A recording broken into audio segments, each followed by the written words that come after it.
Mwiriwe neza mwese mukomeje gukurikirana amakuru ndetse n'inkuru za Afrifame TV aho muri hose turabasuhuje kandi tubifurije amahoro y'Imana. Inkuru itangaje itugezeho nonaha ni y'umugore wahishuye ukuntu asangira umugabo na nyina ndetse na murumuna we. Mudushyikiremo kandi like na subscribe ku batarabikora. Imana ibahe umugisha, turabakunda cyane.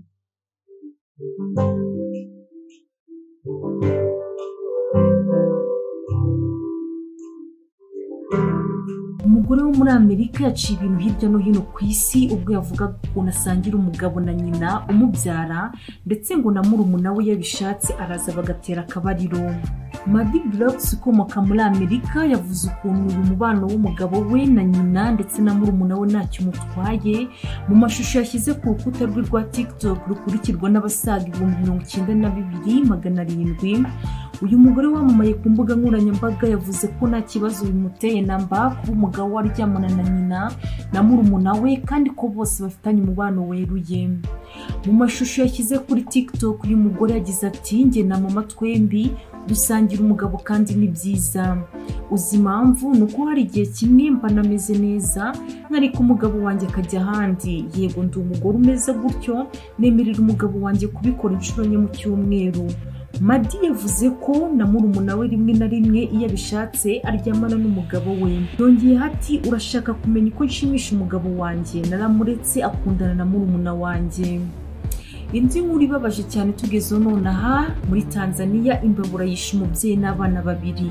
Umubyeyi witwa Eunice Kurwa ufite imyaka 25 wari utuye ahitwa Geita muri Tanzania n'abana be babiri bapfuye nyuma yo kubura umwuka wo guhumeka bitewe no kwinjiza imbabura yaka itetseho ibishyimbo mu nzu bari baryamyemo. Uretse abo bantu batatu bahitanwe n'iyo mbabura, n'umugabo muri urwo rugo witwa Kuwa Kamili nawe yarokotse yaragiye guhitanwa n'iyo mbabura kuko kubw'amahirwe yahise ajyanwa kwa muganga ubu akaba akomeje kwitabwaho n'abaganga. Umuyobozi w'akarere ka Geita Wilson Shimo yahamije ayo makuru avuga ko urwo rupfu rwabaye mu ijoro ryo ku cyumweru tariki ya 3 rishyira ku wa mbere tariki ya 4 Ukwakira 2021 bibera mu mudugudu wa Busanda muri ako karere ka Geita. Umuyobozi yavuze ko abana bapfanye na nyina ari babiri, umwe witwa Kamuru Kurwa ufite imyaka 5 na Jennifer Kurwa w'imyaka 3 y'amavuko. Umuyobozi w'umudugudu wa Busanda wabereyemo ibyo byago witwa Victoria Mapundi yavuze ko uwo mubyeyi amaze guhisha ibyo kurya bya nijoro yahise aterekaho ibishyimbo kugira ngo birareho nyuma bakajya kuryama. Nyuma ngo bigeze mu masaa 6 z'ijoro nibwo umwe mu baturanyi yumvisha umwuka udasanzwe asohoka hanze kugira ngo amenye aho urimo guturuka kuko ngo yumvaga ari umwuka ufite impumuro idasanzwe. Uwo muturanyi ngo yagerageje kubyutsa abo muri iyo nzu yaturukagamo uwo mwuka udasanzwe ariko ntibakanguka. Arakomanga ariko ntihagira uwumva ngo akingure. Nyuma yiyemeza kujya gukomangira ku rugo rw'undi muturanyi, nyuma baraza biyemeza kwica urugi binjira mu nzu basanga abo bantu bari mu nzu nta n'umwe wumvaga. Yaba ababyeyi n'abana bose batakaje ubwenge kandi no mu nzu ngo hari umwuka ushyushye cyane.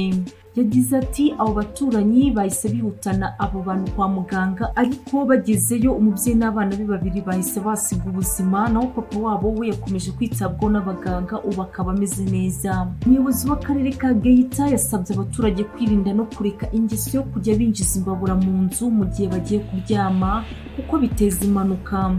Ikindi yibukije ngo nuko abantu bakwiye kwitwararika ibijyanye n'ubwiherero cyane cyane mu gihe cy'imvura kigiye gutangira, abantu bakagenzura ko ubwiherero bwabo bukomeye. Yagize ati ubu tugiye kwinjira mu bihe by'imvura, dufata ingamba ubwiherero bube bukomeye, dupfundikira ibyobo by'amazi, abajya kwambuka imigezi babanze kwitonda. Yani inkuru ibabaje cyane, uyu mubyeyi w'umupapa yihangane kandi akomere kandi umubyeyi n'abana Imana ibakire mu bayo. Murakoze, mukomeze kudushyikira mukandi like na subscribe ku batarabikora. Imana ibahe umugisha cyane, turabakunda.